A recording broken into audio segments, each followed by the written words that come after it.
धरती पर जब जब अधर्म बढ़ता है तब तब कोई न कोई महाशक्ति उस अधर्म को समाप्त करने के लिए प्रकट होती है। महाशिवरात्रि का त्योहार शिव और शक्ति के मिलन की गाथा है, जो न केवल एक पौराणिक कथा है बल्कि यह जीवन के गहरे दर्शन और आध्यात्मिकता को भी उजागर करता है। यह कथा उस अद्भुत यात्रा की है जो शिव के अनंत रूप की खोज में आरंभ हुई। यह कहानी आरंभ होती है हिमालय के एक छोटे से गांव से, जहां एक युवा तपस्वी जिसका नाम वासुदेव था अपने भीतर छिपे ईश्वर के सत्य की खोज में भटक रहा था। वासुदेव की आयु बहुत कम थी, लेकिन उसकी जिज्ञासा और आस्था विशाल थी। उसने सुना था कि महादेव शिव शंकर ही इस सृष्टि के आरंभ और अंत का सत्य हैं।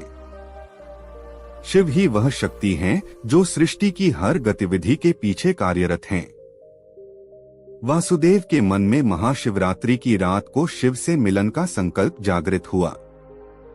वासुदेव ने अपने गुरु से आशीर्वाद लिया और हिमालय की ओर प्रस्थान किया। उसके मन में केवल एक ही लक्ष्य था, शिव की खोज।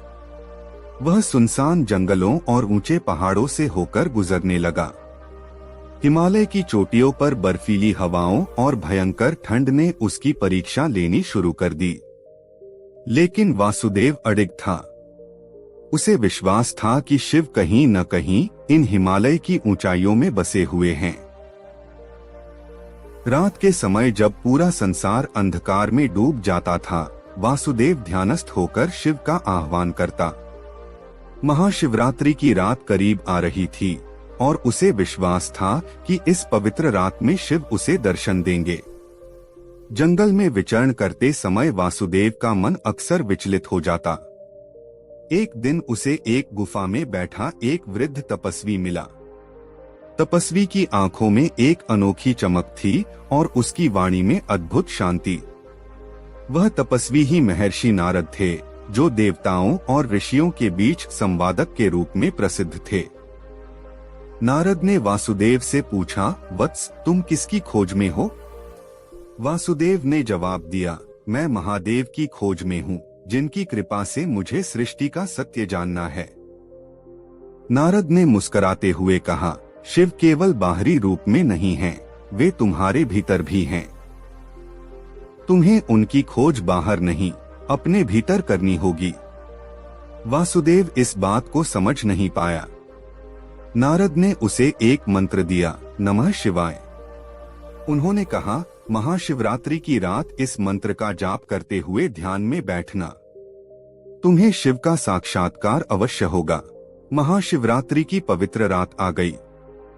हिमालय के एक शिखर पर, जहां एक प्राचीन शिवलिंग स्थित था, वासुदेव ने अपने ध्यान की शुरुआत की।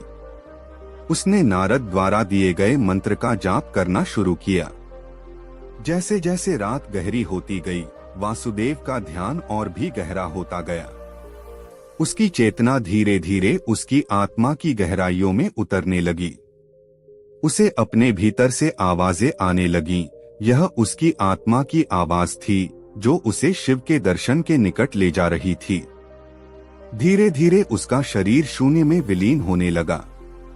उसे अनुभव हुआ कि शिव कोई मूर्तिमान रूप नहीं है, बल्कि वे ऊर्जा, शक्ति और चेतना का अनंत स्वरूप हैं। वासुदेव ने ध्यान में देखा कि एक अद्भुत ज्योति प्रकट हुई। वह ज्योति इतनी तेजस्वी थी कि उसकी आंखें खुली रहते हुए उसे देख नहीं सकती थीं। उसकी आत्मा ने शिव का अनुभव किया। महादेव उसके सामने प्रकट हो गए। वे नीलकंठ थे, जिनके गले में सर्प थे, जिनके जटाओं में गंगा प्रवाहित हो रही थी। उनकी तीसरी आंख में समस्त ब्रह्मांड की अग्नि थी, लेकिन उनका चेहरा शांति और करुणा से परिपूर्ण था। वासुदेव ने प्रणाम किया।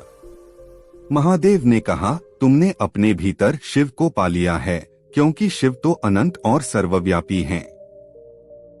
जब तक तुम शिव को अपने भीतर नहीं देख पाते, तब तक तुम्हारी यात्रा अधूरी रहती है। वासुदेव को समझ आ गया कि शिव केवल एक देवता नहीं हैं, बल्कि वे संपूर्ण सृष्टि के कण कण में बसे हुए हैं। वे ब्रह्मांड की अनंत ऊर्जा हैं, जो निरंतर परिवर्तन और संतुलन को बनाए रखते हैं। शिव का साक्षात्कार वासुदेव के लिए उसके जीवन की सबसे बड़ी उपलब्धि थी। उसने जाना कि महाशिवरात्रि का महत्व केवल शिव की आराधना में नहीं, बल्कि उस आत्मज्ञान में है जो हमें शिव के प्रति जागरूक बनाता है। शिव अनंत हैं, वे हर जगह हैं, हमारे भीतर, हमारे बाहर, प्रकृति में और इस पूरे ब्रह्मांड में। वासुदेव की यह यात्रा केवल उसकी व्यक्तिगत साधना की कहानी नहीं थी, बल्कि यह हर व्यक्ति की आंतरिक यात्रा को दर्शाती है। महाशिवरात्रि का महत्व इस बात में है कि यह रात हमें अपने भीतर छिपे उस शिवत्व को पहचानने की प्रेरणा देती है जो हमें जीवन के सत्य से जोड़ता है। वासुदेव ने शिव को पाया, लेकिन यह शिव की खोज अनंत है, क्योंकि शिव स्वयं अनंत हैं।